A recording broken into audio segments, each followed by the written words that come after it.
কাৰণ স্মাৰ্ট মিটাৰত যদি বিল বেছি হয় ASCB-টো ইনকামটো বাঢ়িব লাগিব আৰু ASCB-ৰ ইনকামটো আমিতো লুকাব নোৱাৰো কিন্তু ASCB-ৰ ইনকামটোতো বঢ়া নাই স্মাৰ্ট মিটাৰে যদি বিল বেছি দিয়ে বিলৰ টকাটো ক'ত যাব ৰাজকোষত আহিব লাগিব কালি বিধানসভাত প্ৰশ্ন কৰিলে হ'ল যে ৰাজকোষত টকা বেছি আহিছে নেকি ইয়াৰটোতো জানাৰ বহুত উপায় আছে আৰু লগতে মই কৈছো কি যে আমাৰ জুন জুলাই আগষ্ট ছেপ্টেম্বৰ মানুহৰ ঘৰত ইলেক্ট্ৰিচিটিৰ বিল বেছি আহে এই ইস্যুটো আকৌ অক্টোবৰৰ পৰা নোহোৱা হৈ যাব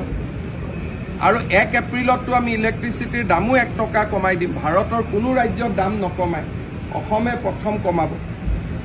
গতিকে তথাপিতো মই স্মাৰ্ট মিটাৰলৈ যুক্তি তৰ্কত নাযাওঁ অহা কালিৰ ভিতৰত আপোনালোকে মোক জনাই দিব মোৰ অফিচৰ পৰা আপোনালোকলৈকে ফোন কৰিব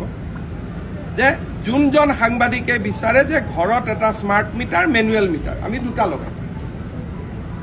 আৰু আপোনালোকে পৰীক্ষা কৰি ল'ব